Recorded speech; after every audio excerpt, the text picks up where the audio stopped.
As with all of my previous Saw movie reviews, I would not recommend listening to this review unless you have seen the previous Saw movies at least. And of course that goes without saying, but still, it's a fair warning because even the still pictures contained within this video may well contain spoilers for previous movies. So, as I said, I would only recommend checking this out if you are already up to speed with the Saw franchise, at least up to the third film.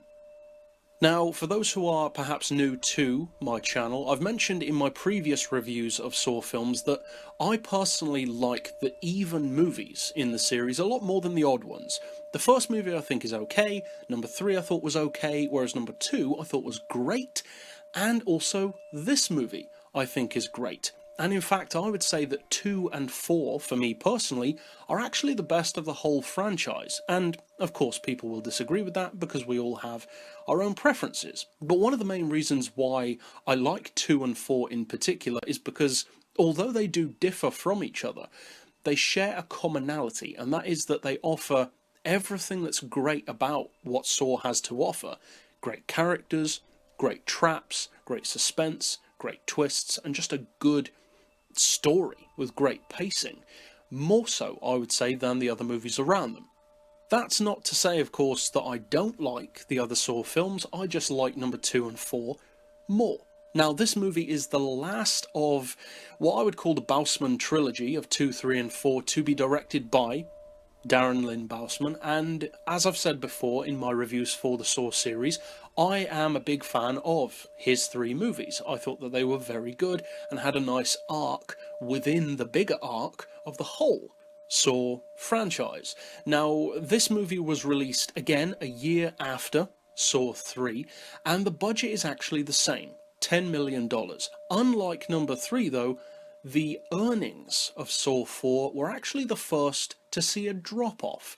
The first, second and third movie got consecutively better in terms of the income that the film made. This movie was the first to see a drop-off of around $20 to $30 million. But still, it was a massively profitable film. And also, and this is even stranger to me, the reviews and the online ratings of Saw 4 start to really drop compared to the movies before it. The movies before aren't necessarily fantastic, but this one drops into much lower territory. If you're talking Rotten Tomatoes, IMDb, that kind of thing, they really do take a nosedive, and I do not agree with that at all.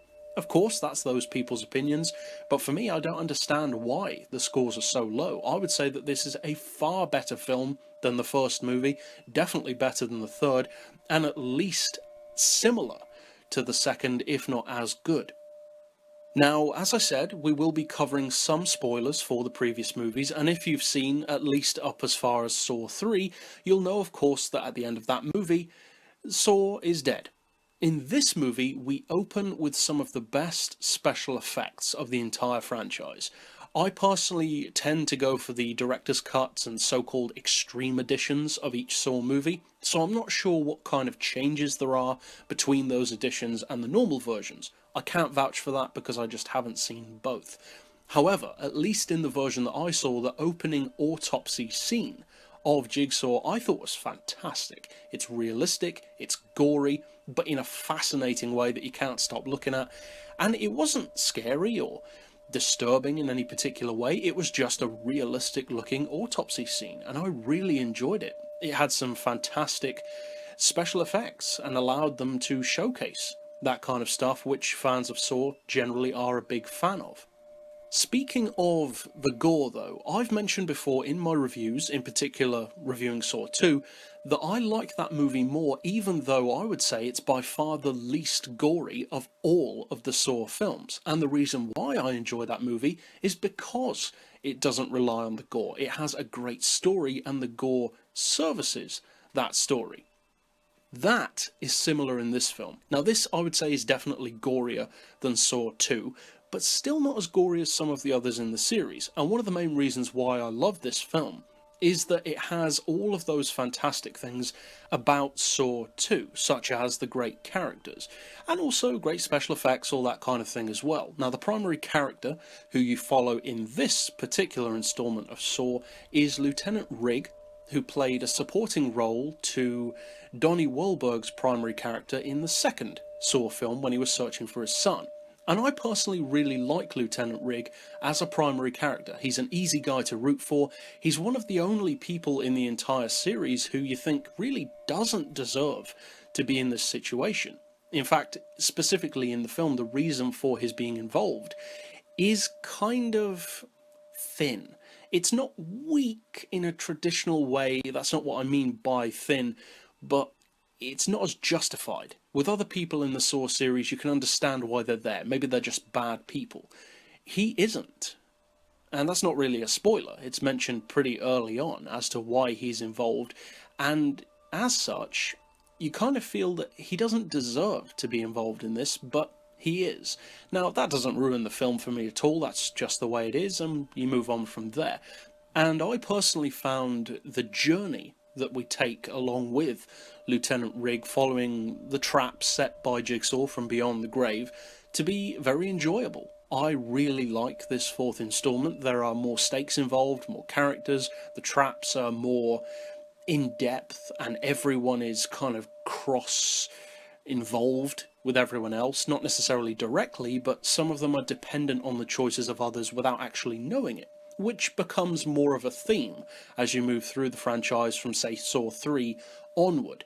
Now, in Saw 3, you saw great examples of that, and in Saw 4, it carries on those great examples of people being tested who don't necessarily realise that they are, or people who at least don't realise that their lives are more dependent on others within other traps than they know.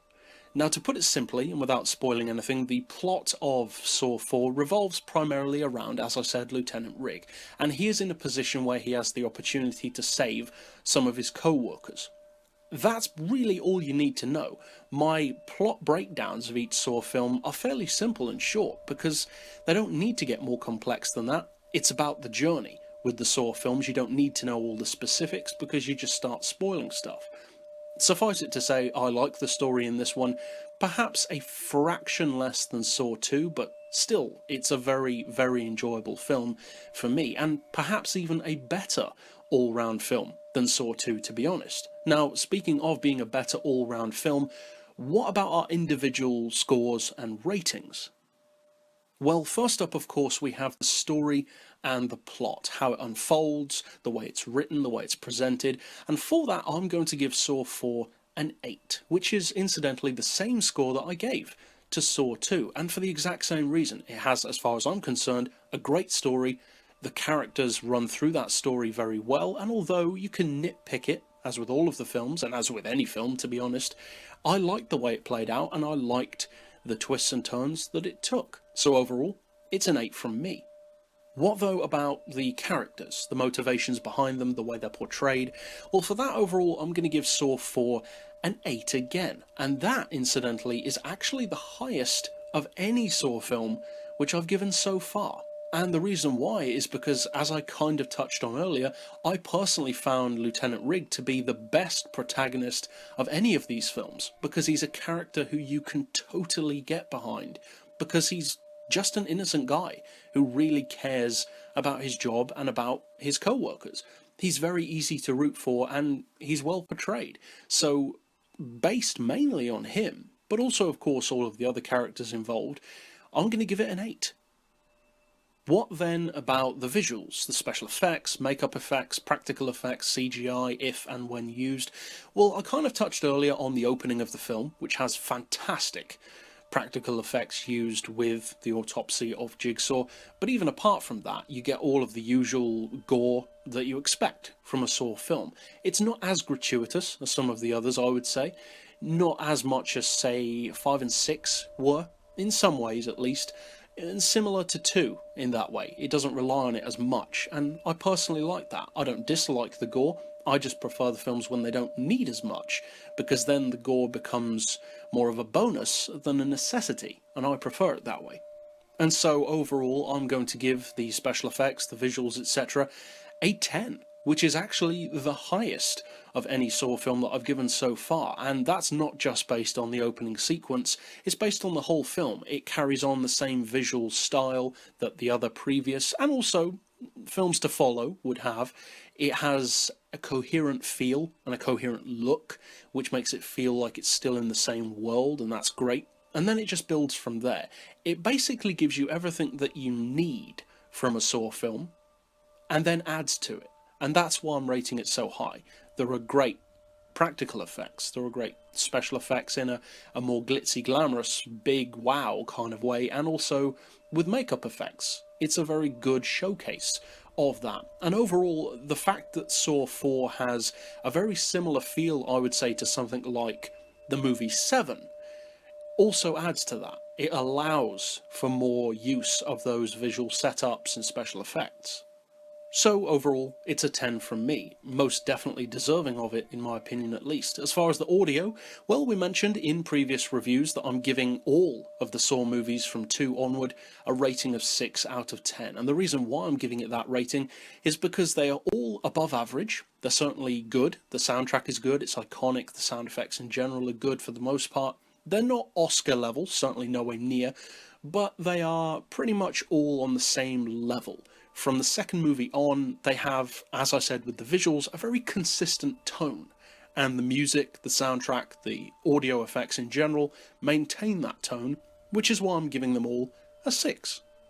And finally, of course, for the rewatchability and entertainment factor, which is the most subjective to my personal opinion of the 5, I tried to be as objective as possible with the other 4, whereas with this one it's more about, did I enjoy it, do I want to watch it again, how much entertainment did I get from it.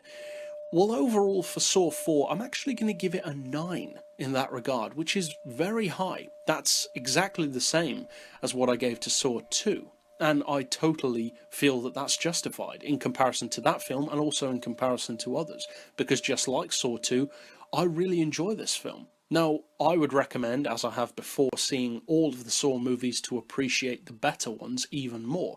But Saw 2 and Saw 4 in particular are movies that I can easily revisit without necessarily having to watch all of the movies around them again.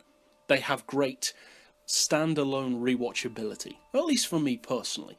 So overall, that means that I'm giving Saw 4 a very respectable overall score of 4.1.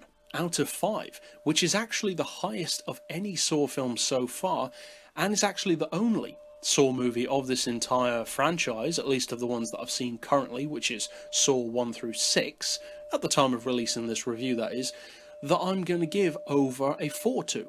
All of the others are close, but not over a 4. The closest, funnily enough, is actually Saw 2, with a 3.9. So overall, if you haven't seen Saw 4, well, it depends. If you haven't seen any of the Saw films, well, I'm not sure why you're still here, because major spoilers were in this video, but if you have seen the previous ones, you know to some degree what you're looking to get into with this film, and if you like the second one, then I think you'll enjoy this one. And if you're a fan of the Bousman Saw films, as I am, I think you'll definitely enjoy it, because it kind of wraps up his arc.